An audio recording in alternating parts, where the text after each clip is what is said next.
আপনারা জানেন জীবনে আমি কোনো অন্যায়কে কোনোদিন প্রশ্রয় দিইনি।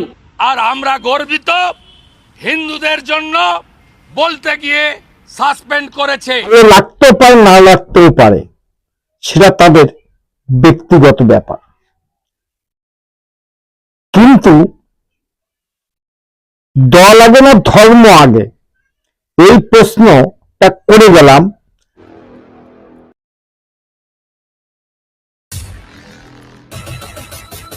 নমস্কার, আমি কৃষ্ণপদ অধিকারী। দেশ বিদেশ থেকে যারা আমার এই ভিডিওটা দেখছেন এবং দেখবেন, তাদের সবার কাছে, সনাতন ভাই ও মা মাসিদের কাছে, সবার কাছে আমি যে একটা প্রশ্ন করে যাব,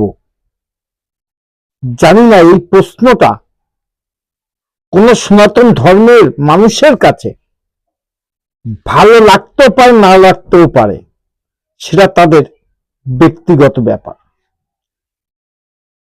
কিন্তু দল আগে না ধর্ম আগে, এই প্রশ্নটা করে গেলাম। আমার কমেন্ট বক্সে জানাবেন যে যারা সনাতনী ভাইরা আমার এই ভিডিওটা দেখছেন এবং দেখবেন, তাদের প্রতি আমি এই প্রশ্নটা করে গেলাম যে দল আগে না ধর্ম আগে। যদি বলেন এই প্রশ্ন আপনি করলেন কোন সূত্র, কোন কারণে, কারণটা অবশ্যই আপনাদের সামনে তুলে ধরব। কারণ আমরা যে সনাতনীরা দিনের পর দিন এই পশ্চিমবাংলায় দাঁড়িয়ে এবং পূর্ব বাংলা যেটা বাংলাদেশ, সেখানে যে হয়রানি, নির্যাতন, অত্যাচার হচ্ছে, সেখানে যদি আমাদের সনাতনীর পাশে কেউ যদি দাঁড়িয়ে যায়, তাকে আমি সাধুবাদ জানাচ্ছি। কারণ ধর্মকে বাঁচানোর জন্য আমরা যে কোনো কঠিন চ্যালেঞ্জের মধ্যে আমরা যেতে পারি, কিন্তু ধর্মকে নিয়ে কথা বললে আপনাকে সাসপেন্ড করা হবে এবং আপনাকে ঢুকতে দেওয়া বাধা নিষেধ করা হবে, আপনার কণ্ঠরোধ করা হবে। এটা আবারও কোন দেশের নিয়ম, কোন দেশের কারণ জানি না। কারণ আমি একজন সনাতনী যদি হয়ে থাকি, যেহেতু আমি সনাতনী, তাহলে সনাতন নিয়ে কথা যদি আমি না বলি, তাহলে আমার নিজেকে নিজের কাছে অপরাধী মনে হচ্ছে এবং মনে হবে। তার জন্য আমার এই ভিডিওটা। চলেন এই কথাটা কেন বললাম আপনারা শুনুন, কথাটা বলার কারণটা কি। চলেন ভিডিওটা শুরু করি। আর আমরা গর্বিত হিন্দুদের জন্য বলতে গিয়ে সাসপেন্ড করেছে।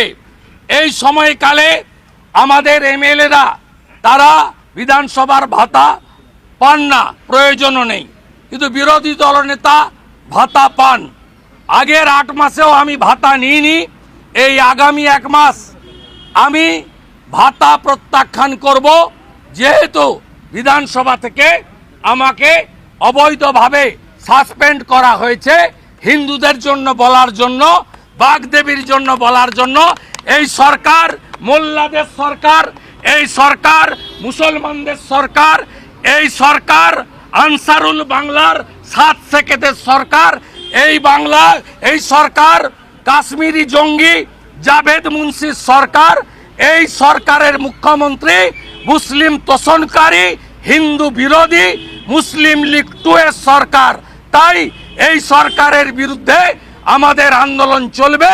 গোটা বাংলার হিন্দুদের কাছে বিচার রেখে দিয়ে আমি আমার কথা শেষ করলাম। বিরোধী দলের দলনেতার কথা অনুযায়ী আমি সমস্ত সনাতনীকে আমিও একটা প্রশ্ন করতে চাই যে সামান্য কিছু লাভের জন্য, সামান্য কিছু স্বার্থের জন্য একটা ধর্ম ধ্বংস হয়ে যাচ্ছে এই পশ্চিম বাংলায় দাঁড়িয়ে। এবং আমরা পশ্চিম বাংলায়, ভারতবর্ষে যেখানে আমরা সংখ্যা গুরু, সেখানে ধর্মটা বিলম্ব হচ্ছে, ধ্বংস হতে চলেছে। আপনারা এখনো কেন চুপ করে থাকবেন? দেখাবো আপনাদের। চলেন দেখে আসি এই কথাটার তার সত্যটা কিছুটা আছে কিনা, আপনাকে আর একটা ভিডিও মাধ্যমে দেখিয়ে দেব হিন্দু বিরোধী কি না।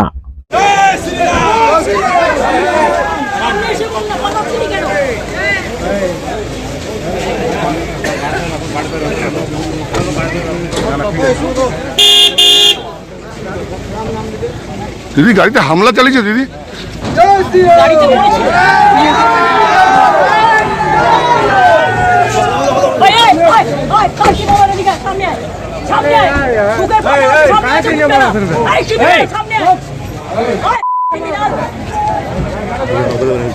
দেখো, ভদ্রতার একটা লিমিট আছে।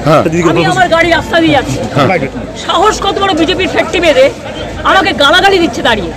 তোমরা কি ভাবো এদের আমরা যত্ন করে রেখে দিচ্ছি? বাইরের outsider, they are not Bengal local people. Will take action, will take action. ঠিক, আপনি ঠিক কথাটা বলেছেন। অ্যাকশন আপনি নিতে পারেন, আপনার কাছে ক্ষমতা আছে, কিন্তু রামের ধ্বনি দিলে এটা কি গালাগালি হয়? এটা আপনার মুখে শোনা হলো এবং আপনার মুখে শুনতে পারলাম। আমরা জানি না রামের কথা বললে কাউকে গালাগালি দেওয়া হয় কিনা, এই অন্তত এই চেতনা শক্তি আমাদের মধ্যে নেই। কারণ আমরা মূর্খ সূর্খ মানুষ। ধর্মকে বিশ্বাস করে কোন ধর্ম গুণাগুণ করলে এটা আপনার কাছে গালাগালি হবে, এটা ভাবতেও আমাদের সনাতন ধর্মের কষ্ট হচ্ছে। কিন্তু আপনি যেটা করেছেন আর যেটা করছেন, হয়তোবা সনাতন ধর্ম যারা সচেতন আছে এবং ধর্মকে যারা বিশ্বাস করে তারা হয়তোবা ভালো চোখে নেবে না। কারণ বিগত দিনে এই ধরনের ব্যাপারে অনেক ইতিহাস আছে যেটা আমাদের সনাতন ধর্মের প্রতি একটা অন্যায় অত্যাচার হয়েই চলেছে। দেখাবো সবার আগে সবার শেষে, দেখতে থাকেন এবং দেখাবো আমি দ্বিতীয় তৃতীয় চতুর্থ ভিডিও সমস্ত জায়গায় সনাতনীরা কেমন অপমান অপদস্থ হচ্ছে আর তাদের ধ্বংস কিভাবে হচ্ছে, দেখবেন ভিডিওগুলো। নমস্কার, আমার নাম কৃষ্ণপদ অধিকারী। ছোট্ট একটা ইউটিউব চ্যানেল আছে। ধর্মকে বিশ্বাস করি, ধর্ম নিয়ে চলার চেষ্টা করি, কিন্তু কতটুকু পারি জানি না। যদি আমার ভিডিওটা ভালো লাগে সবার তবে সবার কাছে পৌঁছে দেওয়ার জন্য একটু অনুরোধ করলাম। নমস্কার, ভালো থাকবেন, সুখে থাকবেন। আগামী দিনে নতুন কোনো ভিডিও আনার জন্য একটুখানি আশীর্বাদ করুন। টাটা। Madam, when sorry.